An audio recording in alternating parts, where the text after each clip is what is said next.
The deaf servant girl stood at the edge of the castle wall, her hand burning like fever in his grip. Then she jumped, but her body never hit the ground. Instead, bones cracked like thunder, flesh tore into silver fur, and where a broken woman had been, a wolf the size of a warhorse now descended upon 300 screaming soldiers.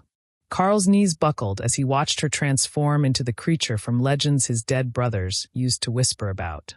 The question that shattered his mind wasn't what she was. It was why a legendary guardian spirit would choose to save a faithless, broken lord like him. 3 months earlier, Carl Anderson had stopped believing in salvation the day he buried his youngest brother. The funeral was a grim affair. No priests, no prayers, just dirt and silence. Thomas had been 19, barely old enough to grow a proper beard, and the crossbow bolt had caught him in the throat during the final charge at Raven's Pass. Carl had held him while he drowned in his own blood, watching those terrified blue eyes go glassy and empty. That was 6 weeks ago. Since then, Carl had buried 4 more friends, his betrothed Victoria, and whatever remained of his faith in the old gods. Now he stood in the ruins of Thornwick Castle, his ancestral home, surveying the wreckage of a victory that felt like defeat. The northern territories belonged to him, yes, but at what cost? The castle walls were scarred with fire damage. The great hall's roof had partially collapsed. Half his garrison was dead. The villagers who'd once farmed his lands had either fled or lay in mass graves beyond the eastern ridge. And the enemies he'd made during the war? They weren't gone. They were just waiting. My lord. Carl turned to find his steward, Grimshaw, approaching with his usual nervous energy. The old man had served Carl's father and grandfather before him, and the war had aged him terribly. His hands shook constantly now. What is it? There's a woman at the gates, my lord. Collapsed near the outer walls. The guards found her an hour ago. Carl felt a spike of suspicion. A woman? Alone. Appears to be, my lord. She's in poor condition. Dirty, exhausted. And she seems to be deaf, my lord. She can't hear us when we speak to her. Deaf! Carl's paranoia flared. This could be a trap, Grimshaw. A spy from Merrick's people or the Valemont faction.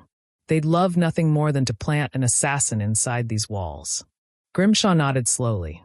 I had the same concern, my lord. But she's been searched thoroughly. No weapons, no hidden blades. Just a desperate woman seeking shelter. Carl closed his eyes. The war had made him cruel, made him suspect everyone. Before Raven's Pass, he would have welcomed any refugee without question. Now he saw threats in every shadow. Bring her to the hall. I'll see her myself. 10 minutes later, Carl sat in his father's old chair, his chair now, though it still felt like wearing a dead man's clothes, and watched as 2 guards escorted a young woman into the hall.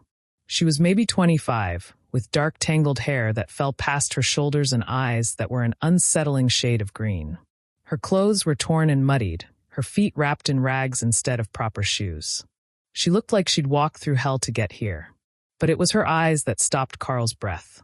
They held something he recognized intimately, the hollow, haunted look of someone who'd survived the unsurvivable. Someone who'd seen things that carved pieces out of their soul and left them fundamentally altered. Can you hear me?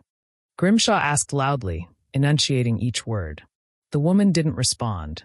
Instead, she gestured to her ears and shook her head, then made a series of hand motions that clearly indicated she was deaf and seeking work. She wants employment, Grimshaw translated unnecessarily. My lord, I really must advise against this. We know nothing about her. Where she's from, why she's here. What's your name? Carl asked, even though he knew she couldn't hear him. The woman watched his lips, then reached out. Grimshaw flinched, but Carl held still as she took his hand and used her finger to trace letters on his palm. Lois. Lois, Carl said aloud. The woman nodded, a slight smile touching her cracked lips. Then she traced more letters. Eleni. Lois Lane. Carl studied her face. There was desperation there, yes, but also a strange dignity. Pride, even in her broken state. Where are you from? She shook her head and gestured vaguely north. The war had happened north. Everything bad had happened north. My lord, Grimshaw pressed, we can send her to the village. The innkeeper might. No, Carl interrupted. He wasn't sure why he was doing this. Maybe because Lois's eyes reminded him of his own reflection these days. Maybe because he was so desperately lonely that even a servant who couldn't hear his nightmares felt like a mercy. She stays. Find her quarters in the East Wing. Get her cleaned up, fed, given proper clothes. She can work in the kitchens. Grimshaw's mouth thinned with disapproval. As you wish, my lord. Lois seemed to understand the decision because she bowed deeply, her hand pressed to her heart. When she looked up, those green eyes locked onto Carl's with an intensity that made his pulse quicken. Then she was gone, escorted away by the guards, and Carl was left wondering if he'd just made a terrible mistake. That night, Carl dreamed of his brothers again. They stood in the great hall, all four of them, just as they'd been before the war. Thomas with his infectious laugh, Richard with his serious demeanor, James with his terrible jokes, and Carl, the eldest, who'd led them all into battle and led only himself back out. In the dream, they were whole, alive, laughing about something Carl couldn't quite hear. Then the dream shifted. The hall filled with blood, ankle deep, and his brothers began to sink into it, their faces twisting with accusation. You lived. Why did you live? Carl woke with a gasp, his sheets soaked with sweat. The room was dark except for a sliver of moonlight through the window. He was reaching for the water pitcher on his bedside table when he noticed the shadow in his doorway. Lois stood there, silhouetted against the hallway torchlight. She'd been given a simple servant's dress, her hair cleaned and braided. She watched him with those unsettling green eyes. Carl's heart hammered. What are you doing? She couldn't hear him, of course. But she seemed to understand his alarm because she bowed slightly and pointed down the hallway, then to him, then made a sleeping gesture. She was standing guard, watching over him while he slept. That's not necessary, Carl said, even knowing the words were useless. Go back to your quarters. Lois didn't move, just stood there, patient and silent as a statue. Carl felt something crack in his chest. Whether it was fear or gratitude, or just the desperate loneliness of a man who'd buried everyone he loved, he couldn't say. He lay back down, and eventually, exhaustion dragged him under. When he woke at dawn, Lois was gone. But Carl had slept through the night without nightmares for the first time in weeks. It became a pattern. Every night, Carl would wake to find Lois standing sentinel in his doorway or sitting in the chair by his window. Every morning, she'd be gone before the household stirred, back to her duties in the kitchens or the gardens. The other servants gossiped about her. The strange deaf girl who never seemed to sleep, who moved through the castle like a ghost. But Lois did her work exceptionally well, anticipating needs before they were spoken, fixing problems before they escalated. And Carl found himself looking for her, watching her work in the gardens through his window, noticing how she tilted her head when she was listening, not with her ears, but with something else. Some other sense that seemed sharper than hearing could ever be. 2 weeks after her arrival, Carl found himself in the gardens where Lois was harvesting herbs for the kitchen. She didn't hear him approach, but she turned before he got within 10 feet, as if she'd sensed his presence. Carl gestured to the basket she carried, then to the castle. You're doing well here. Lois watched his lips, then nodded. She set down the basket and brushed dirt from her hands. Then she did something unexpected. She traced letters on his palm again. THANKYOU. You don't need to thank me, Carl said. You've earned your place. She traced more letters, slower this time, as if choosing her words carefully. YOUAREKIND. Carl laughed, a bitter sound. No one's accused me of that in a long time. Lois tilted her head, studying him with those penetrating eyes. Then she reached up and placed her hand over his heart. The touch sent electricity through him.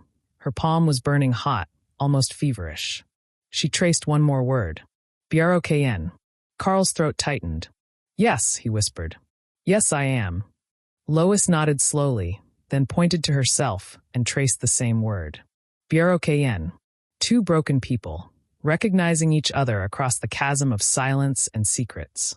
Carl felt something shift in that moment, some fundamental recalibration of his understanding of who this woman was and why she'd come to him. What happened to you? He asked, knowing she couldn't answer. But Lois just smiled sadly, picked up her basket and returned to her work. That night, the first assassin came. Carl woke to the sound of his door creaking open. Different from usual, wrong somehow. He reached for the sword he kept by his bed, but before he could grip the hilt, a shadow detached from the darkness and lunged at him. Carl rolled away just as a blade stabbed into his pillow, missing his throat by inches. He kicked out, catching his attacker in the ribs, and scrambled backward off the bed. The assassin was fast, dressed in black, face covered. Professional. Probably sent by one of the families whose sons Carl had killed at Raven's Pass. They circled each other in the darkness. Carl was weaponless, wearing only his sleeping clothes. The assassin had a long knife, still dripping with poison from the failed first strike. "Who sent you?" Carl demanded. "Merrick. Valemont." The assassin didn't answer, just feinted left and struck right. Carl barely dodged, feeling the blade whisper past his ribs. Then the door exploded inward. Lois flew into the room like a storm, her eyes glowing with an inhuman light that turned the darkness green. She moved with impossible speed, crossing the room in a heartbeat and slamming into the assassin with enough force to crack bones. Carl heard the impact, heard the assassin's grunt of pain, and then heard something else, a wet, tearing sound that made his stomach turn. The assassin's scream cut off abruptly. When Carl's eyes adjusted, he saw Lois standing over the body, her hands and dress covered in blood. The assassin's throat had been torn open as if by claws or teeth. Lois turned to face Carl. Her eyes still glowed with that eerie light, and for just a moment, he could have sworn he saw something else in her face. Something wild and ancient, and not quite human. Then she blinked, and she was just Lois again. A deaf servant girl, standing in a pool of blood, looking at him with what might have been sorrow or regret. Carl's voice came out as a hoarse whisper. What are you?" Lois didn't answer. Couldn't answer. She just bowed her head, walked over to the corpse, and lifted it with disturbing ease. She dragged it out of the room, leaving a trail of blood across the stone floor. Carl stood alone in his chambers, his heart pounding, his hands shaking. He'd hired a servant to ease his loneliness. He'd hired a protector. He'd hired something that wasn't entirely human at all. And the terrifying part? He didn't want her to leave. Carl didn't sleep for the rest of that night. He sat in his chambers, staring at the bloodstain on his floor that Lois had tried to scrub away before dawn. She'd returned an hour after removing the body, carrying a bucket of water and rags, her hands still trembling slightly as she worked. Carl had watched her from his bed, questions piling up in his throat like stones. But what was the point? She couldn't hear them. And even if she could, would she answer? When Grimshaw arrived at sunrise with breakfast, his face went pale at the sight of the stain. "My lord, what happened here?" "An accident," Carl lied smoothly. "I knocked over the wine pitcher in the night. Lois was kind enough to help clean it." Grimshaw's eyes narrowed. He wasn't stupid. He could tell the difference between wine and blood. But he was also loyal enough not to press. "Shall I send for the physician, my lord?" "No. I'm fine." "And the girl?" Carl's jaw tightened. "Lois stays." That's not up for discussion.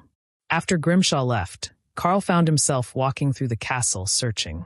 He discovered Lois in the kitchens, kneading bread dough with her sleeves rolled up. Her arms were covered in faint scars, old wounds, some that looked like burns, others like claw marks. She sensed him before he spoke and turned, flour dusting her cheeks. Their eyes met, and Carl saw something there he hadn't noticed before. Resignation. As if she'd been waiting for him to send her away, to call the guards, to do what any rational person would do after watching their servant tear out an assassin's throat with her bare hands. Instead, Carl crossed the kitchen and placed a hand on her shoulder. "Thank you," he said, making sure she could see his lips. "For saving my life." Lois's eyes widened. Then slowly she nodded. Carl took her hand, still sticky with dough, and led her to a quieter corner of the kitchen. He grabbed a piece of charcoal from the cooking fire and a flat piece of wood. "Can you write?" She nodded again. "Then write what you are. Because you're not just a servant, Lois. We both know that." Lois stared at the charcoal, then at him. For a long moment, Carl thought she might refuse. Then she took the charcoal and wrote in careful, deliberate letters. "I am what guards the old bloodlines." Carl's breath caught. "The old bloodlines? You mean the noble houses?" She shook her head and wrote again. "Older. Before your castles. Before your kings." "How old?" Lois hesitated, then drew a symbol Carl had seen in his father's library. the sigil of the First Kingdoms, the legendary realm that supposedly existed before recorded history. Before the War of the Gods. Before humanity had even learned to forge steel. That's impossible, Carl whispered. Those are just stories. Lois's expression turned sad. She wrote one more line. All stories were true once. Before Carl could respond, bells began ringing from the castle walls, the alarm for incoming riders. He rushed to the courtyard, Lois following silently behind him. A scout had returned, his horse lathered with sweat, his face grim. My lord. Riders approaching from the east. At least 40 armed men, flying Merrick's banner. Carl's stomach dropped. Lord Merrick. The brother of Sir Roland Merrick, the knight Carl had killed in single combat at Raven's Pass. Roland's death had turned the tide of the battle, had secured Carl's victory, but it had also earned him Merrick's eternal hatred. How long until they arrive? An hour, maybe less. Carl turned to his captain of the guard, a grizzled veteran named Henrik. How many men can we muster? 12, my lord. 13 if you count me. 13 men against 40. The odds were suicide. They're here for me, Carl said quietly. They want revenge for Roland's death. If I surrender myself, maybe they'll spare the castle, the servants. No. The word came from behind him. Carl spun. Lois stood there, her eyes blazing with that inhuman light again. She grabbed his arm with surprising strength and shook her head violently. Lois, I can't let innocent people die for me. She pulled out the piece of wood with her earlier writing and scrawled one more word, pressing it against his chest. Stay. Why? Carl demanded. Why do you care what happens to me? You don't even know me. Lois's hand trembled as she wrote. I know broken things. I protect broken things. Carl felt something crack inside him, some wall he'd built around his heart since his brothers died. If they get inside these walls, we're all dead. You understand that? Lois smiled, not a happy smile, but one filled with grim certainty. She wrote, They won't get inside. Then she turned and walked toward the castle gates. Lois, wait! Carl shouted, but she didn't hear him, couldn't hear him. He started to chase after her, but Henrik grabbed his arm. My lord, look. Carl followed Henrik's pointing finger and saw something impossible. Lois had climbed onto the castle wall, not using the stairs, but somehow scaling the stone itself with her bare hands. She stood on the ramparts now, silhouetted against the gray sky, her hair whipping in the wind. What in the gods' names? Henrik breathed. Merrick's forces appeared on the horizon, a dark tide of armed riders. They came to a halt just outside arrow range, and a single rider broke from their ranks, Lord Merrick himself, recognizable by his ornate armor and the white plume on his helmet. Carl Anderson. Merrick's voice carried across the field. You killed my brother. Murdered him in cold blood at Raven's Pass. I've come to collect the debt owed in his blood. Carl climbed the wall to stand beside Lois. She glanced at him, then turned her attention back to the army below. Lord Merrick, Carl shouted back. Your brother challenged me to single combat. He died with honor, as a knight should. There is no debt. Honor. Merrick's laugh was bitter. You speak of honor while you hide behind castle walls? If you were truly honorable, you'd come down here and face me yourself. Carl's hand moved to his sword. He could do it. Walk out there, fight Merrick one-on-one. At least then, only one person would have to die. But Lois's hand shot out and gripped his wrist. She shook her head frantically, her eyes pleading. What choice do I have? Carl asked her. If I don't go, they'll siege the castle. We don't have the supplies to last more than a week. Lois released his wrist and turned to face the army. She closed her eyes, and Carl felt the air around them change. It grew heavy, charged with something that made his skin prickle and his hair stand on end. Lois, what are you? She opened her eyes, and they weren't green anymore. They were silver, glowing like twin moons. And when she opened her mouth, a sound came out that no human throat should have been able to produce. It was a howl, deep, resonant, and filled with such primal fury that Carl stumbled backward. The sound rolled across the field like thunder, and he watched Merrick's horses rear in panic. Then Lois jumped. She leaped from the wall, a drop that should have killed her, and Carl lunged forward, expecting to see her body shatter on the rocks below. Instead, he watched her transform midair. Bones cracked and reformed. Her body elongated, twisted, became something else entirely. Silver fur erupted from her skin. Her face pushed forward into a muzzle filled with teeth like daggers. Her hands became paws the size of dinner plates, tipped with black claws. Where a woman had been, now stood a wolf. But not just any wolf. This creature was massive, easily the size of a warhorse, maybe larger. Its fur was silver and seemed to shimmer with an otherworldly light. Its eyes were the same emerald green as Lois's, but now they held the wisdom of something ancient and terrible. The spirit wolf, the guardian of the first kingdoms.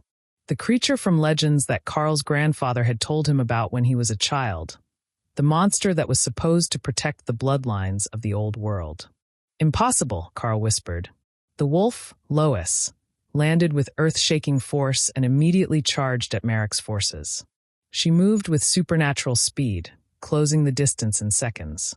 The first soldier who tried to stop her lost his sword arm before he even saw her coming. The second lost his head. But Lois wasn't killing indiscriminately. Carl realized with shock that she was hurting them, driving them backward, away from the castle. When soldiers tried to rally and form a defensive line, she'd appear behind them, scattering their formation with devastating efficiency. Merrick himself tried to engage her, his sword flashing in the gray light. Demon! Monster! Lois dodged his strike with contemptuous ease and slammed into his horse, sending both rider and mount tumbling.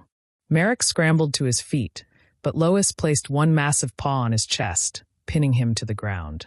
She could have killed him. Carl could see it in her posture, in the way her jaws opened to reveal those terrible teeth. One bite, and Merrick's head would separate from his shoulders. But she didn't. Instead, Lois leaned down, close enough that Merrick had to be staring into those impossible green eyes, and growled. It was a sound that promised death, that spoke of consequences beyond imagining if he ever returned. Then she released him and turned away, dismissing him as beneath her notice. Merrick's forces were already fleeing, their horses stampeding in terror. Merrick himself stumbled to his feet, looked at the wolf one more time and ran. He didn't even try to retrieve his horse. Within minutes, the field was empty except for Lois. She stood alone in the center of what should have been a battlefield, her silver fur stained with blood that wasn't hers. She'd taken wounds. Carl could see slashes across her flanks, an arrow embedded in her shoulder. But she'd driven off an entire army without killing a single man. Then, slowly, she began to change back. It looked excruciating. Her bones cracked and reformed in reverse, her fur receding into skin, her body shrinking down to human proportions. Carl turned away, suddenly aware that when the transformation completed, Lois would be naked and vulnerable. "Get blankets," he shouted to Henrik. Now! By the time Carl climbed down from the wall and reached the field, Lois was human again. She knelt in the mud, trembling violently, her body covered in the same wounds the wolf had sustained. Blood ran down her shoulder from where the arrow had pierced her. Carl wrapped his cloak around her and carefully lifted her into his arms. She weighed almost nothing, as if the transformation had burned away everything except what was essential. Her eyes fluttered open, and for a moment, Carl thought she might speak. But of course she didn't. She just looked at him with an expression of such profound exhaustion and sadness that his heart broke. "I've got you," he whispered. "You're safe now." Lois's lips moved, forming words she couldn't hear herself say. Carl thought he recognized what she was trying to communicate, though no sound emerged. Not safe. Never safe. Then her eyes closed, and she went limp in his arms. Carl carried Lois back to the castle while his men stared in stunned silence. No one spoke. What could they say? They'd just watched their lord's deaf servant transform into a creature from mythology and single-handedly drive off an army. Carl took Lois to his own chambers, the safest, most secure room in the castle. He laid her on his bed and sent for the physician, but when the old man arrived and saw the nature of her wounds, he went pale. "My lord, these injuries, they're not from conventional weapons. And the way they're healing," he pointed to the arrow wound in her shoulder. The bleeding had already stopped, and the flesh was knitting itself back together with visible speed. "What is she?" "A guardian," Carl said quietly. "Someone who's saved my life twice now."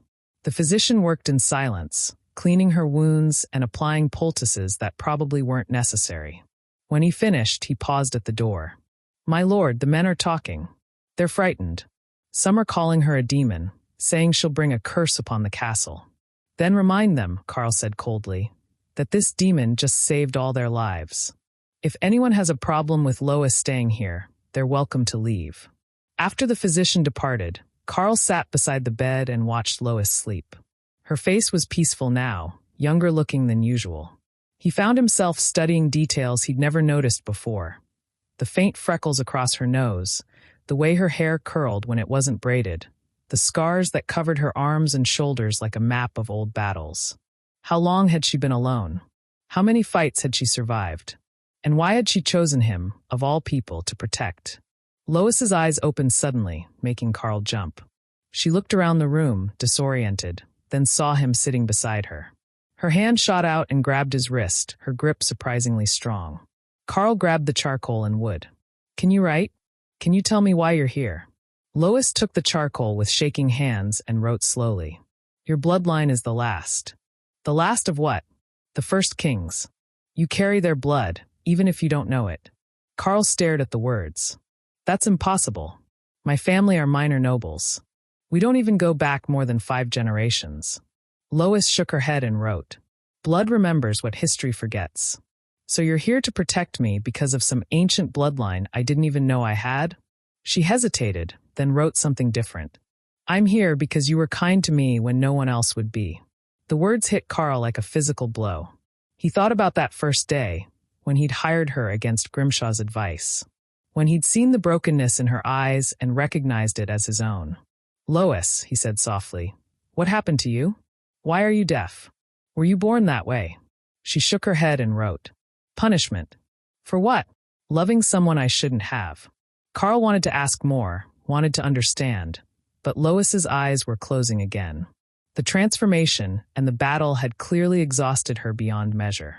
Rest, he told her, even though she couldn't hear. You're safe here. I promise. As her breathing evened out into sleep, Carl sat back and tried to process everything. His deaf servant was a legendary spirit wolf. He apparently carried the blood of the first kings. And somewhere out there, his enemies were regrouping, probably preparing to come at him with greater force. But for the first time since his brothers died, Carl didn't feel entirely alone. He had Lois. And Lois, it seemed, had him. Outside his window, the moon was rising, full and silver, just like the wolf's fur. And Carl found himself wondering what other secrets Lois carried, what other truths she couldn't speak. He would find out. Eventually. But first, he had to figure out how to protect someone who'd spent so long protecting everyone else. Lois didn't wake for 3 days. Carl kept vigil by her bedside, leaving only when absolutely necessary. Grimshaw brought meals that went mostly untouched. Henrik posted guards outside the chamber door, though Carl suspected they were as much to keep curious servants out as to keep Lois in. On the second night, she began to dream. Carl watched as her body twitched and trembled, watched her mouth form words she couldn't hear herself speak. Her hands clawed at the sheets, and soft whimpers escaped her throat, sounds she probably didn't even know she was making. He placed his hand over hers, and the touch seemed to calm her. Her fingers curled around his, gripping tight enough to hurt, and Carl let her hold on. Whatever nightmare plagued her, she didn't have to face it alone. When she finally opened her eyes on the third morning, Carl was slumped in his chair, half asleep. He jerked awake to find her watching him with those penetrating green eyes. You're awake, he said reflexively, then grabbed the charcoal and wood. How do you feel? Lois sat up slowly, testing her limbs. The wounds that should have taken weeks to heal were already gone, leaving only faint pink scars. She wrote, Weak, but alive. You saved us. All of us. Merrick's men won't be coming back anytime soon. She shook her head and wrote, They will. With more men. Better weapons. Let them come. We'll be ready. You don't understand. Her charcoal pressed harder against the wood. They saw what I am. Word will spread. They'll bring hunters.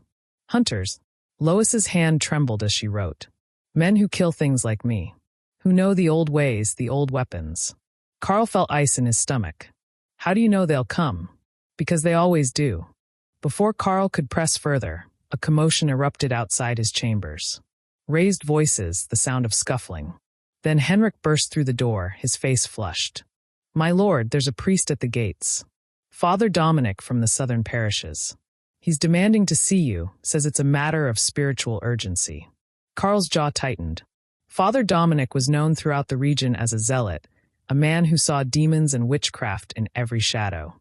"Tell him I'm not receiving visitors." "I already did, my lord. He says if you don't grant him audience, he'll declare the castle under ecclesiastical investigation. He's threatening to bring the church militant." The church militant, armed priests and holy warriors who answered only to the High Cardinal. If they descended on Thornwick Castle, they'd tear the place apart looking for evidence of dark magic. Karl looked at Lois. Her face had gone pale, and she was writing frantically. "He knows. They always know." "Hide her," Karl told Henrik. "Take her to the old wine cellar. The one behind the false wall in the kitchen. No one goes down there except me." "My lord." "Now, Henrik." The captain nodded and moved to help Lois stand, but she waved him off. She could walk, though she swayed slightly. Before leaving, she pressed the wood into Karl's hand. On it she'd written, "Don't let him stay. Don't let him search." "I won't," Karl promised.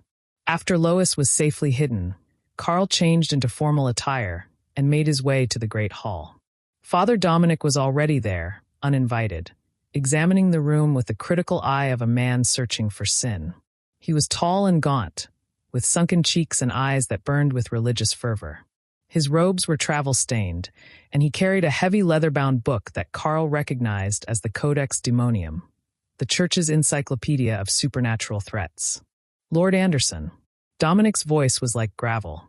"Thank you for seeing me. I don't recall inviting you into my hall, Father. God's servants need no invitation to root out evil." Dominic's gaze swept the room again. "I've heard disturbing reports from the road. Travelers speak of a great beast that attacked Lord Merrick's forces. A silver wolf with eyes like emeralds. A creature of unnatural size and power." Karl kept his face carefully neutral. "Travelers tell many tales, Father. Most of them exaggerated. Perhaps. But Lord Merrick himself sent word to the southern parishes, requesting spiritual aid. He claims he was attacked by a demon, summoned and controlled by someone within these walls. Merrick is a liar seeking revenge for his brother's death." "Is he?" Dominic moved closer, his eyes searching Karl's face. "Then you deny harboring any person or creature of supernatural origin?" "I deny nothing because there's nothing to deny. This is my castle, Father, and I don't appreciate the implication that I consort with demons." Dominic smiled, but there was no warmth in it. "Then you won't mind if I conduct a blessing of the premises. A simple ritual to cleanse any lingering spiritual contamination from the recent battles. Unless, of course, you have something to hide." It was a trap. If Karl refused, it would confirm Dominic's suspicions. If he agreed, the priest would search every corner of the castle until he found Lois. "When would you like to perform this blessing?" "Immediately. With your permission, I'll begin in the residential wings and work my way through the entire structure." Karl's mind raced. The wine cellar was well hidden, but if Dominic was thorough enough. "Of course, Father. Though I must insist you be accompanied by my steward. Some areas of the castle are structurally unsound from the war. I wouldn't want you to come to harm." Dominic's eyes narrowed. "How considerate. Very well. Let us begin." For the next 4 hours, Karl watched as Father Dominic moved through Thornwick Castle like a hound on a scent. He sprinkled holy water in every room, chanted prayers in ancient Latin, and examined every shadow with his hand on a silver crucifix. The servants whispered and made signs against evil as he passed. Grimshaw followed at a respectful distance, his face a mask of anxiety. When Dominic reached the kitchens, Karl's heart began to pound. The priest spent an unusual amount of time there, running his hands along the walls, studying the stone floor. "This area feels troubled," Dominic murmured. "There's a darkness here that doesn't want to be found." "It's a kitchen, Father. The only darkness here is from the cooking fires." Dominic turned to face him. "You mock the spiritual world at your peril, Lord Anderson. I've spent 30 years hunting things that most men refuse to believe exist. I know the signs. I can smell corruption the way a dog smells fear. Then perhaps your nose is mistaken. Perhaps." Dominic moved toward the exact section of wall that hid the entrance to the wine cellar. Or perhaps a scream cut through the castle. It came from the upper floors, high-pitched and terrified. Carl recognized the voice, one of the serving girls. "Stay here," Carl ordered Dominic, then ran toward the sound with Henrik close behind. They found the girl in one of the guest chambers, pointing at the window with a shaking hand. "Riders, my lord. Coming from the west. Dozens of them." Carl rushed to the window and felt his blood turn to ice. An army was approaching, larger than Merrick's force, better equipped. And at their head rode a figure in ornate armor that Carl recognized even from this distance. Lord Valemont. Another enemy from the war. Another man whose family Carl had destroyed at Raven's Pass. How did they get here so fast? Henrik breathed. "We had scouts watching all the roads. They must have ridden through the night," Carl said. "This is coordinated." Merrick sent word, and Valemont answered. Father Dominic appeared in the doorway, slightly out of breath. "It seems God has delivered judgment swiftly. Perhaps now you'll confess what darkness you've been harboring. The only darkness here is the men outside my walls seeking murder under the guise of justice." Carl turned to Henrik. "Muster every able-bodied man. Arm the servants if you have to. We're going to need every sword we can find. My lord, we're outnumbered at least 50 to 1. "I know the odds, Captain." Dominic placed a hand on Carl's shoulder. "There is another way, Lord Anderson. Surrender the demon you're protecting. Let the church purify it. Perhaps then Valemont will show mercy." Carl shrugged off the priest's hand. "There is no demon. Then you condemn everyone in this castle to death for the sake of your pride." Before Carl could respond, the temperature in the room dropped dramatically. Their breath misted in the suddenly frigid air. The candles flickered and nearly went out. And then Lois appeared in the doorway. She looked terrible, pale and drawn, her legs barely holding her upright. But her eyes blazed with that otherworldly light, and even Father Dominic took an involuntary step backward. "The demon reveals itself," Dominic whispered, raising his crucifix. "In the name of..." Lois moved with shocking speed despite her weakness. She grabbed the crucifix and crushed it in her hand like paper, then shoved Dominic against the wall. She held him there with one hand while she used the other to write on the wall itself, her finger leaving glowing marks in the stone. "He is under my protection. Leave. Now." "Lois, stop," Carl said, moving toward her. "You're too weak." She released Dominic and turned to Carl, her expression desperate. She grabbed his hand and wrote on his palm with urgent, shaking fingers. "I can fight them, but I need to feed." "Feed?" Carl's stomach turned. "On what?" "Life force. Blood. Souls." She must have seen the horror in his face because she quickly added, "Not yours. Theirs. The army. You want to kill them all? To save you?" "Yes." "No." Carl pulled his hand away. "I won't let you become a monster for my sake." Lois's eyes filled with tears, the first emotion beyond determination that Carl had seen from her. She wrote frantically, "I'm already a monster. Let me be useful." "You're not a monster. You're..." Carl stopped, realizing he didn't know how to finish that sentence. What was she? A guardian? A friend? Something more? Father Dominic had recovered enough to speak, his voice shaking with rage and fear. "You see? It offers to slaughter in exchange for sustenance. This is exactly the kind of demonic bargain that damns souls." "Shut up," Carl snapped. He took Lois's hands in his. "There has to be another way. Something that doesn't require you to kill an entire army." Lois shook her head and wrote with her finger on his palm. "There isn't. I'm sorry." Then her eyes rolled back and she collapsed. Carl caught her before she hit the floor, cradling her against his chest. Her skin was cold as ice, her breathing shallow. "She's dying," Dominic said with grim satisfaction. "The demon form cannot sustain itself without feeding. She'll be dead within hours." Carl looked down at Lois's pale face, then out the window at Vailmont's approaching army. In a few hours, they'd be at the gates. In a few hours, everyone in this castle would be dead, unless he let Lois do what she was offering to do. But could he? Could he unleash something that powerful, that deadly, knowing what it would cost her? Knowing what it would cost him to watch her become the monster everyone already believed she was? "My lord," Henrik said quietly, "we need to make a decision." Carl closed his eyes. When he opened them again, he'd made his choice. "Henrik, take Take Lois back to the wine cellar. Make her comfortable. Give her water, blankets, whatever she needs. My lord, Father Dominic, you're going to leave my castle. Now, before I have you thrown out. Dominic's face purpled with rage. You cannot. This is my home, and these are my people. I will not sacrifice someone who's done nothing but protect us. If Valemont wants my head, he can come and take it himself. But he'll do it without help from the church, and he'll do it without Lois's blood on his hands. You're choosing damnation, Dominic spat. Then I'll see you in hell, Father. After Dominic was escorted from the castle, still shouting threats about excommunication and divine judgment, Carl made his way down to the wine cellar. Lois lay on a makeshift bed of blankets, her breathing barely visible. He knelt beside her and took her cold hand in his.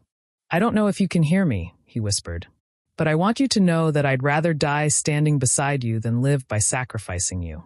Whatever happens in the next few hours, you don't have to be anyone's weapon. Not even mine. Lois's fingers twitched in his grasp. Whether it was a response or just a dying reflex, Carl couldn't tell. Above them, the sound of war drums began to echo through the valley. Valemont's army had arrived. The siege was about to begin, and Carl Anderson was about to discover just how far he was willing to go to protect the woman who'd saved his life, and stolen something he hadn't even known he still had to give. His heart. The war drums beat like a second heartbeat, reverberating through the castle walls and into Carl's bones. He stood on the battlements, watching Valemont's army arrange itself in perfect military formation. Siege engines being assembled, archers taking position, infantry forming ranks that stretched across the valley like a dark ocean. Henrik appeared at his side, his weathered face grim. My lord, I've done the count. We have 11 men capable of fighting, plus myself. The servants are terrified.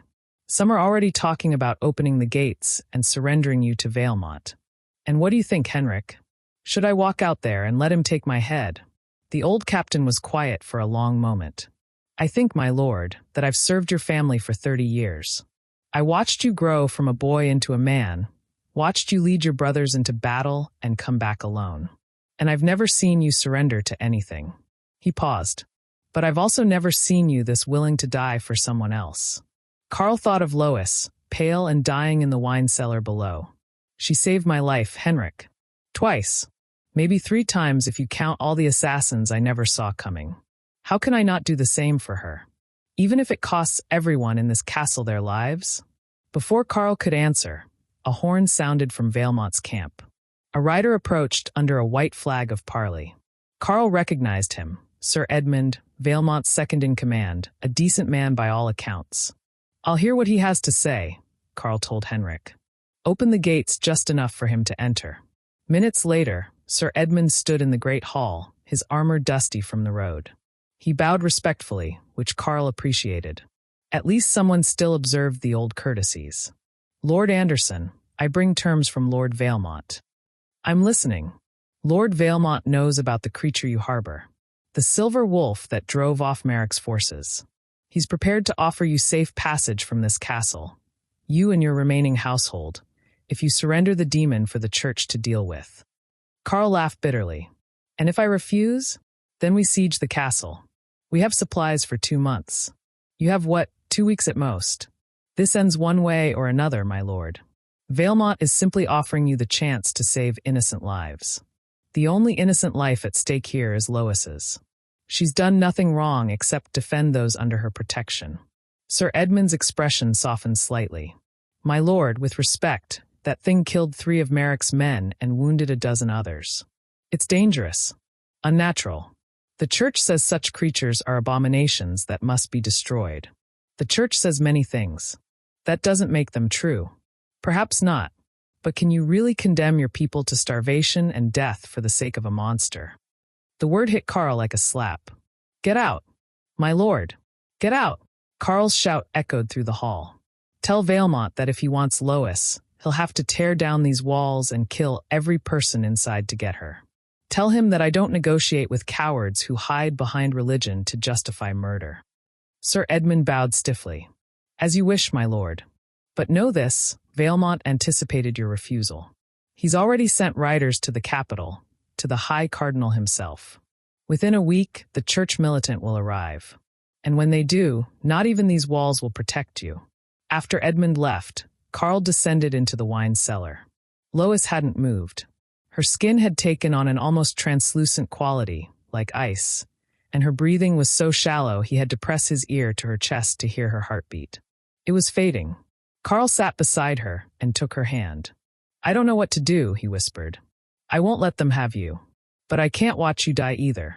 And I don't know how to save you without becoming the monster they all think I am." Lois's eyes fluttered open. Just barely, just enough to see him. Her lips moved, forming words he couldn't hear. But he thought he could read them. "Let me go." "No," Carl said fiercely. "I didn't survive that war just to lose you now." Her hand squeezed his weakly, and tears slipped down her pale cheeks. She was trying to tell him something, trying to make him understand. But the effort was too much, and her eyes closed again. Carl sat there in the darkness, holding the hand of a dying guardian spirit, and felt more helpless than he'd ever felt on any battlefield. Then he heard footsteps on the stairs. Grimshaw appeared, looking older than Carl had ever seen him. "My lord, you need to come upstairs." "Now." "What is it?" "The servants. They're gathering in the courtyard. They want to talk to you." Carl found nearly 30 people assembled when he emerged from the wine cellar. Every servant, stable hand, and worker who called Thornwick Castle home. Their faces were frightened but determined. A woman named Margaret, who'd worked in the kitchens for 20 years, stepped forward. "My lord, we've been talking. About the girl. About Lois." Carl's hand moved to his sword hilt. "If you're here to demand I surrender her, we're here to say we won't let that happen." Carl stopped. "What?" Margaret's voice shook but held steady. "We've all seen how she works. How she helps without being asked. How she's kind even though she can't hear our thanks. And some of us," she glanced at a young stable boy.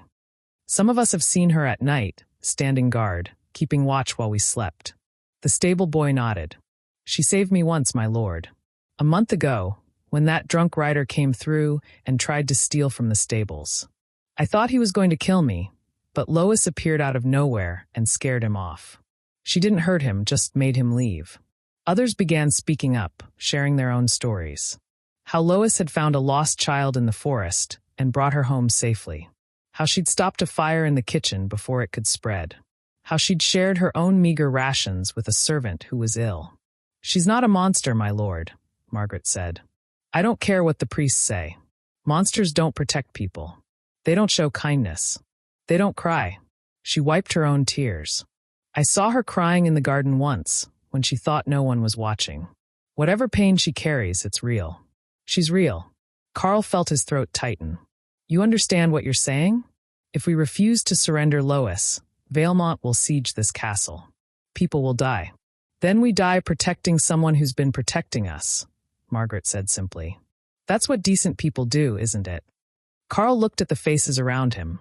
Scared but resolute, common people making an uncommon choice. He thought of his brothers, of the men who died at Raven's Pass, of all the nobility and honor that was supposed to mean something. And he realized that these servants, these simple folk, understood honor better than any knight he'd ever known. "Thank you," he said quietly. "All of you. But I can't ask you to die for." A sound cut through the night, a howl deep and mournful, that seemed to come from everywhere and nowhere at once. Everyone froze. The howl came again, and this time Carl recognized it. Lois. She was calling out, even in her weakened state. But calling for what? Carl ran back to the wine cellar, taking the stairs 3 at a time. He burst through the door to find Lois sitting upright, her eyes glowing with that eerie silver light. Her mouth was open in another howl, and even though she couldn't hear it herself, the sound resonated with power. She was calling her pack. "Lois, what are you doing?" Carl moved toward her, but she held up a hand to stop him. She grabbed the charcoal with trembling fingers and wrote on the wall. "Not alone. Never alone." "I don't understand." The answer came from outside. More howls, dozens of them, rising from the forests that surrounded Thornwick Castle. Carl's blood ran cold as he realized what was happening. Other spirit wolves. Lois had called them, and they were answering. He rushed back to the battlements and saw them emerging from the tree line. Massive shapes moving through the darkness, their eyes glowing like stars. 10, 15, 20 wolves, each one the size of a warhorse, each one radiating that same otherworldly power. Vailmont's camp erupted in chaos. Men shouted and scrambled for weapons. Horses screamed and broke their tethers. The wolves didn't attack, just circled the army's perimeter, their presence a clear warning. Sir Edmund rode out again, his face pale. "Lord Anderson, call off these demons before we're forced to defend ourselves." Carl cupped his hands around his mouth. "They're not mine to command, but I suggest you leave before they decide you're a threat." Vailmont won't. One of the wolves, larger than the others, with fur as black as midnight, stepped forward and released a growl that shook the ground. It was a sound that bypassed the ears and went straight to the primal part of the brain that knew it was prey. Vailmont's army broke. It wasn't a retreat. It was a rout. Men abandoned their positions, dropped their weapons, and ran. The siege engines sat unattended. The supply wagons were left behind. Within minutes, the entire force was fleeing into the night, and the wolves were letting them go. They weren't interested in slaughter. They were interested in protecting one of their own. Carl hurried back to the wine cellar. Lois had collapsed again, but now there was color in her cheeks. She was breathing easier. Somehow, the presence of her pack had given her strength. He knelt beside her and took her hand. "You saved us again, but at what cost to yourself?" Lois's eyes opened, and she smiled weakly. She wrote on his palm, "No cost. They're family. I didn't know there were others like you. Few left. Scattered. But we answer when one of us calls." Carl heard movement on the stairs and turned to find the black wolf, the largest one, descending into the cellar. It had to crouch to fit through the doorway, and up close, it was even more terrifying. Scars covered its body, and its eyes were amber instead of green, old and knowing. The wolf approached Lois and lowered its massive head to nuzzle her gently. She reached up and wrapped her arms around its neck, burying her face in its fur. Then the wolf turned to look at Carl, and he felt like he was being judged. Weighed. Measured against some ancient standard he didn't understand. The wolf's mouth opened, and impossibly words emerged. They weren't spoken aloud. Carl heard them in his mind, resonant and powerful. "You protect our sister." "Why?" Carl swallowed hard. "Because she protected me first. Because she's—" He struggled for words. "Because she's not a monster, no matter what anyone says. She's someone who suffered and survived, and she deserves better than to be hunted and killed for being what she is." The wolf studied him for a long moment. "You carry the old blood, the blood of the first kings. But blood alone does not make you worthy of our sister's loyalty." "I know that. Then what does?" Carl looked at Lois, at her exhausted face and wounded body. "The fact that I'd rather die beside her than live by betraying her. The fact that when I look at her, I don't see a weapon or a curse or a demon. I see someone who understands what it means to be broken. Someone who chose kindness when she could have chosen violence. Someone who—" He paused, realizing the truth as he spoke it. "Someone I care about more than I care about my own survival." Lois's eyes went wide. Her hand found his and squeezed. The wolf made a sound that might have been approval. "She has chosen well, then. We will guard this place tonight. By morning, we must leave. We cannot stay in one place too long without drawing the hunters. But tonight you are safe." "Thank you." The wolf turned back to Lois and spoke in that same mind voice. "Sister, will you stay with this one?" Lois nodded without hesitation. "Even knowing the danger? The church militant will come. Hunters will follow. Your life will never be safe as long as you remain here."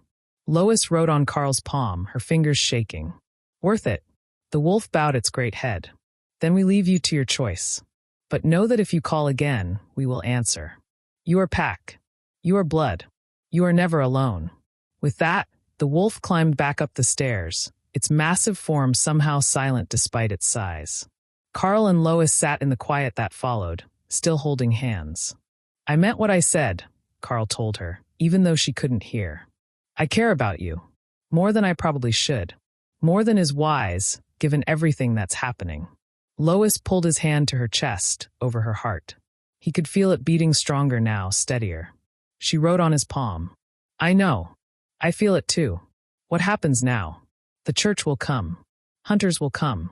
We fight together or we run together. I'm done running, Carl said. Then we fight. Even if it costs us everything? Lois's smile was sad but determined. She wrote, "Everything I had was already lost. You gave me something new. A reason to stay. A reason to fight. A reason to hope." Carl leaned forward and pressed his forehead against hers. "Then we'll face whatever comes. Together." Lois nodded, her eyes closing.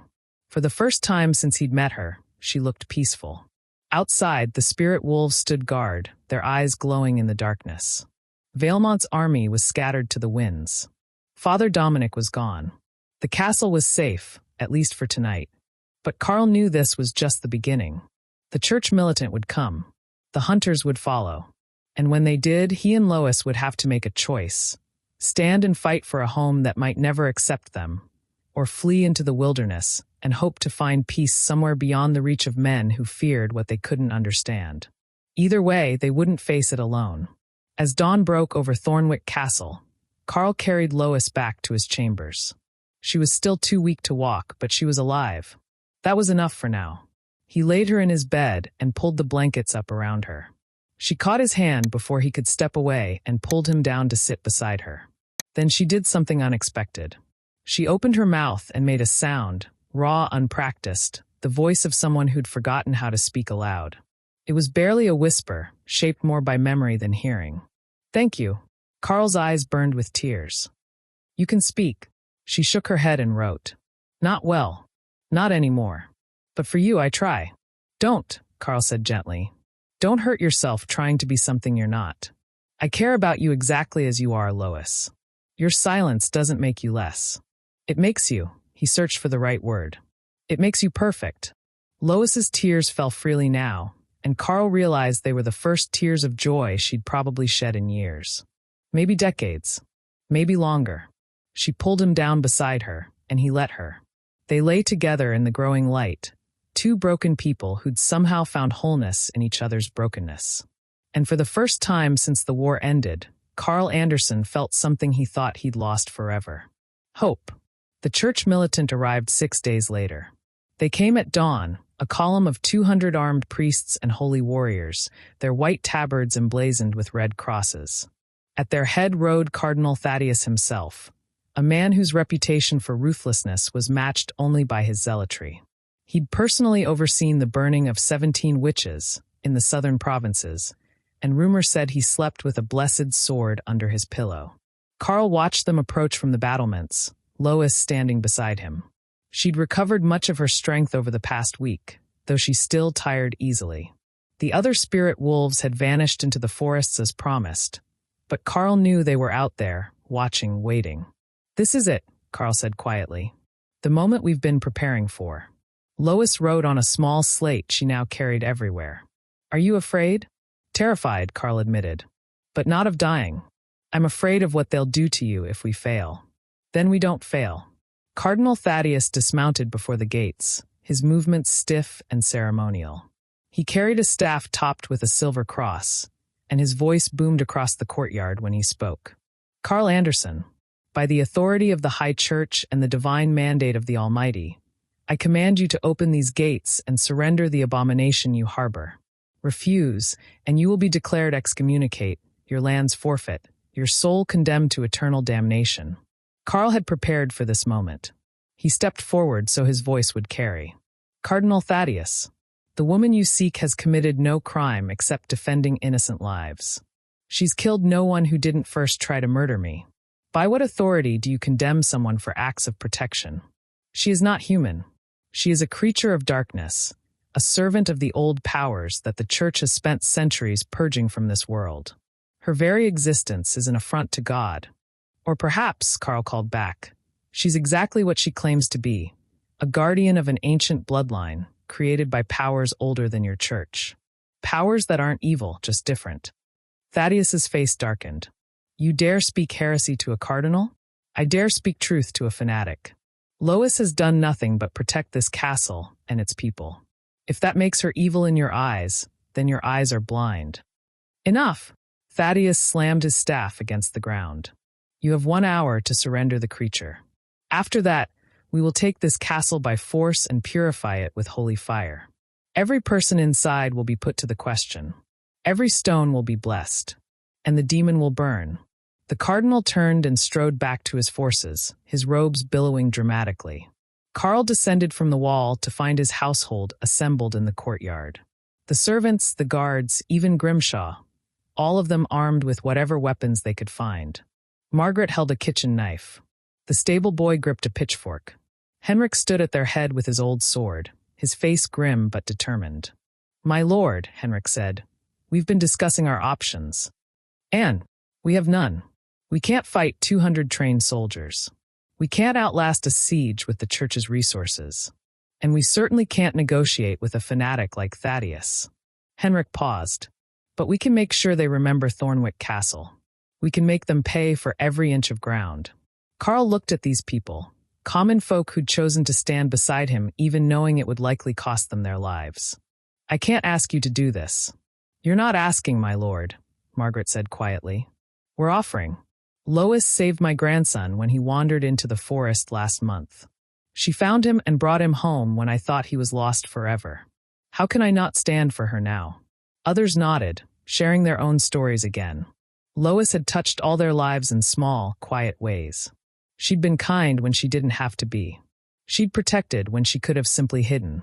Lois herself stood to the side, tears streaming down her face. She wrote on her slate with shaking hands. "Don't die for me. Please." "We're not dying for you," Henrik said, somehow knowing what she'd written without reading it. "We're fighting for the right to choose who deserves our loyalty. And we choose you." Before Lois could respond, a sound cut through the morning air. Horns coming from the forest to the north. Then more horns from the east. And the south. And the west. The spirit wolves were returning. But they weren't alone. Karl rushed back to the battlements and felt his heart nearly stop. Emerging from the forests were not just wolves, but other creatures from legend. Great bears with silver-tipped fur. Stags with antlers that glowed like starlight. Eagles the size of horses, their wings creating shadows that blotted out the sun. The guardians. All of them. Every protector of the old bloodlines, answering Lois's silent call. The black wolf, the one that had spoken to Karl, stood at the front of this impossible army. Its voice resonated in Karl's mind again. The church seeks to destroy what it cannot control. But we remember the old covenant. We remember why we were created. And we will not allow the last of the first king's blood to be extinguished by fear and ignorance. Cardinal Thaddeus's forces wavered at the sight. Men made signs against evil. Horses reared and screamed. Even the cardinal himself looked shaken, though he tried to hide it. "Demons," he roared. "All of you, proof of the corruption that festers here. Ready your blessed weapons. Today we cleanse this land of darkness." The church militant formed ranks, their weapons gleaming with holy oil and sacred etchings. These were men trained specifically to fight supernatural threats.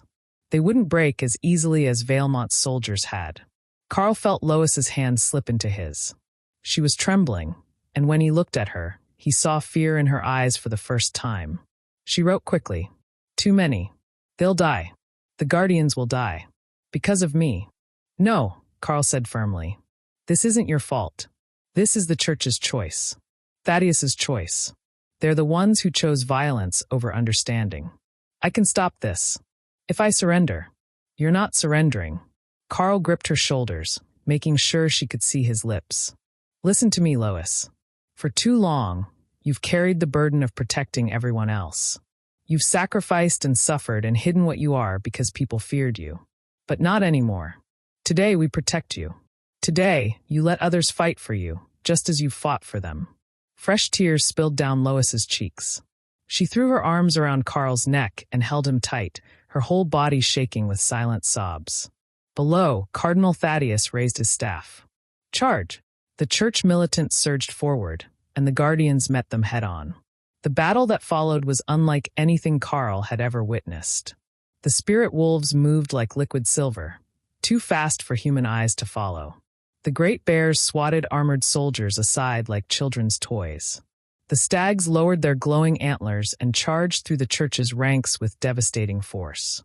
The eagles swooped from above, their talons rending blessed armor as easily as cloth. But the church militant fought back with terrible efficiency. They used silver chains to bind wolves. Holy water that burned like acid when it touched guardian flesh. Blessed crossbow bolts that could pierce even supernatural hide. And something else. Ancient prayers that seemed to weaken the guardians, making them slower, more vulnerable. Carl watched as the black wolf took a spear to the shoulder, watched as one of the great bears fell beneath a dozen blessed blades. The guardians were powerful, but they could be killed. They could die. And they were dying to protect Lois. I have to help them, Carl said, reaching for his sword. Lois grabbed his arm and shook her head violently. She wrote, "You'll die. You're human. So I'm supposed to just stand here and watch?" "Yes. Because if you die, this was all for nothing. What about you? What happens to you if we lose?" Lois's expression hardened. She looked out at the battle, at the guardians falling one by one, at the church militant pressing their advantage. Then she turned back to Carl and wrote 3 words that made his blood run cold. "I end it." Before he could stop her, Lois climbed onto the wall. Her eyes began to glow with that silver light, brighter than Carl had ever seen. Her body started to change, but not into the wolf form he recognized. This was something else, something older. Her bones cracked and reformed, but this time they kept growing. Her body expanded, muscles bulging beneath skin that was becoming covered in silver scales instead of fur. Her face elongated into something between wolf and dragon, her teeth growing into fangs the length of daggers. Wings, massive, bat-like wings, erupted from her back. Within seconds, Lois had transformed into something from the oldest myths. The first form, the shape the Guardians had worn before humanity even existed. A creature of pure primal power, beautiful and terrifying in equal measure. She was easily 30 feet tall now, her wings spanning twice that. When she roared, the sound shattered windows and sent shockwaves rippling across the battlefield. Both armies, Guardian and Church alike, froze in stunned silence. Lois leaped from the wall and landed between the two forces with enough impact to crack the earth. She spread her wings and roared again, and this time Carl felt the raw power behind it. This was dominance. This was a warning. This was a goddess showing mercy to insects. Cardinal Thaddeus stared up at her, his face pale. What manner of demon? The Black Wolf's voice filled everyone's mind. No demon. The first Guardian. The oldest of us all. She who was there when the world was young. Lois lowered her massive head to stare directly at Thaddeus. Her voice, when it came, bypassed sound entirely, resonating directly in every mind on the battlefield. Even Carl, who'd never heard her speak aloud, heard her now. Enough. The single word carried such authority that men fell to their knees. Horses collapsed. Even some of the Guardians lowered their heads in submission. You call me demon, abomination, evil, but I was walking this earth before your God had a name. I guarded the first kings when they built their kingdoms. I protected humanity when it was young and vulnerable and didn't understand the dangers that surrounded it. I have killed, yes, but only to protect, only to preserve, only to guard what was precious. She turned her gaze to the fallen Guardians, the ones who died defending her. And now my family bleeds because of your fear. My pack dies because you cannot accept what you don't understand. You are an affront to the natural order. Thaddeus shouted, finding his courage. You are. I am the natural order. Lois's wings spread wider, blocking out the sun. I am what this world was before you tried to tame it. Before you built your churches and wrote your holy books and decided that anything not made in your image must be destroyed. She looked at Carl on the battlements, and her voice softened, just slightly, but enough that he felt it like a caress. But I am also capable of love, of loyalty, of choosing to protect not because I must, but because I want to. Because this man showed me kindness when no one else would. Because he saw past what I am to who I am. Lois turned back to Thaddeus. So here is my offer, Cardinal. Take your forces and leave. Never return to this place. Let Carl Anderson live in peace, and I will not hunt you through your dreams. I will not visit your churches in the night. I will not show you what true terror looks like. And if I refuse? Lois's smile was all teeth. Then I show you why humanity used to pray to creatures like me. I remind you that your gods are young, and we are old, and age has advantages. For a long moment, no one moved. The entire battlefield held its breath. Then Cardinal Thaddeus did something unexpected. He lowered his staff and knelt. I cannot condone what you are, but I am not fool enough to fight a battle I cannot win. He looked at Carl. Lord Anderson, you have chosen to side with forces beyond human understanding. The Church will not forget this. But neither will we pursue this matter further. The blood shed today is enough. Thaddeus rose and turned to his forces. We withdraw. Now. The Church militant retreated in orderly ranks, carrying their wounded, leaving their dead. Within an hour, they were gone, vanished into the southern roads. The guardians remained, tending to their own fallen. 7 wolves had died, 3 bears, 2 stags, and 1 eagle whose mate circled overhead, crying out in a voice that sounded almost human. Lois remained in her first form, watching the Church disappear. Then slowly she began to shrink. The scales receded. The wings folded and vanished. Her body compressed back down to human proportions. When the transformation completed, she collapsed. Carl was there to catch her before she hit the ground. She was unconscious, her body burning with fever, her breathing shallow. The transformation had cost her everything she had left. "Help me!" Carl shouted. "Someone help me!" Margaret and Henrik rushed forward. Together they carried Lois back to Carl's chambers.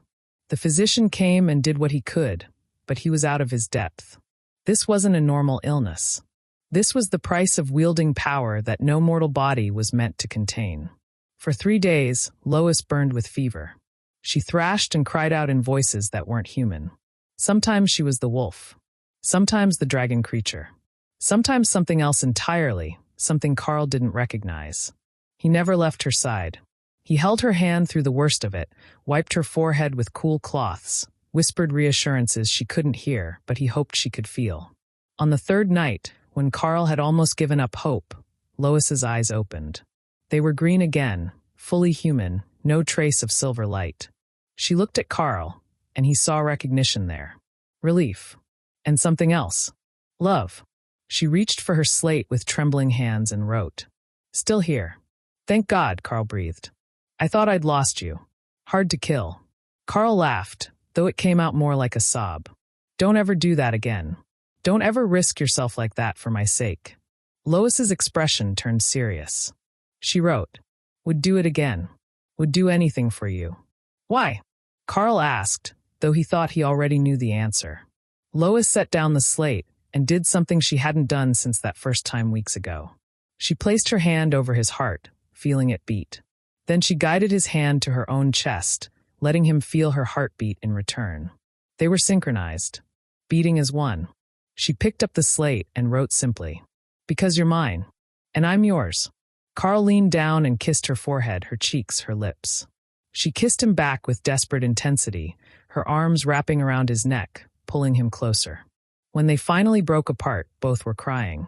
"What happens now?" Carl asked. "The Church may have left, but they'll be back eventually. And there will be others. There are always others." Lois considered this, then wrote, "We live. We fight when we must. We love while we can. Isn't that what everyone does? Most people don't have to fight off armies and church inquisitions. Most people aren't US." Carl smiled. "No, I suppose they're not." A knock came at the door. Henrik entered, looking more relaxed than Carl had seen him in weeks. "My lord, the guardians are preparing to leave. The Black Wolf asked if you and Lois would come to see them off." Carl helped Lois to her feet. She was still weak, but she could walk. Together, they made their way to the courtyard where the surviving guardians had assembled. The Black Wolf approached, its amber eyes solemn. "We must return to our territories. But know this, Carl Anderson. You and our sister are under our protection. If you call, we will answer. Always." "Thank you," Carl said. "For everything. For fighting beside us. For believing in us." "We did not fight for you," the wolf replied. "We fought for one of our own. But in doing so, we discovered that perhaps the line between human and guardian is not as clear as we thought. You have proven worthy of the old blood you carry. Perhaps there is hope for humanity yet." The wolf turned to Lois and spoke in that mind voice. "Sister, you have found your mate. We are pleased. It has been too long since one of us walked beside a human as equal rather than master or servant." Lois nodded, her hand tight in Carl's. Be happy, the wolf said simply. You have earned it. With that, the guardians departed, melting back into the forests from which they'd come. Within minutes, it was as if they'd never been there at all. Carl and Lois stood in the courtyard, watching the sun set over Thornwick Castle. The servants had begun cleaning up from the battle. Grimshaw was directing repairs to the damaged walls. Life was returning to normal, or at least as normal as it could be when you'd just survived a siege by the church militant. We should probably talk about the future, Carl said. About what we're going to do when the church inevitably returns with a larger force. About how we're going to explain to the neighboring lords why there were giant mythical creatures at my castle. About. Lois placed a finger over his lips, silencing him. She wrote, Tomorrow.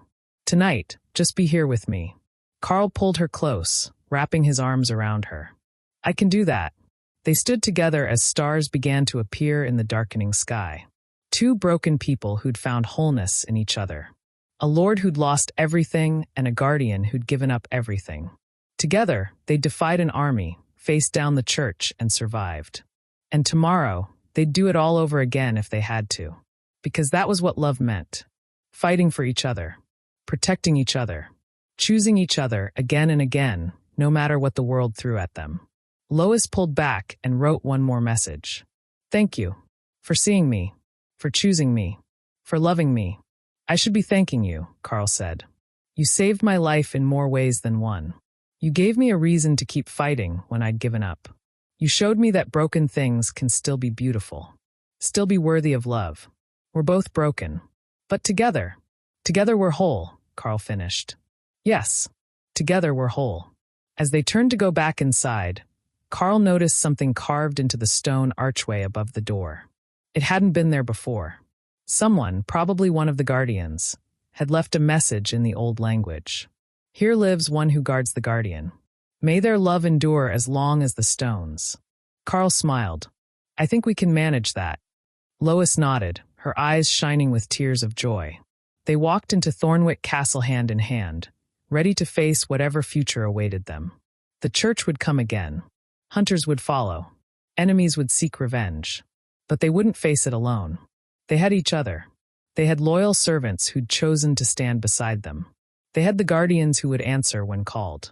And most importantly, they had love, the kind of love that could survive transformation and battle and the condemnation of the world.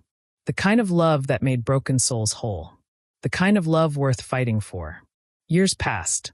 Thornwick Castle became known throughout the land as the place where the impossible had happened, where a man had chosen to protect a legend, where the church militant had retreated, where love had conquered fear.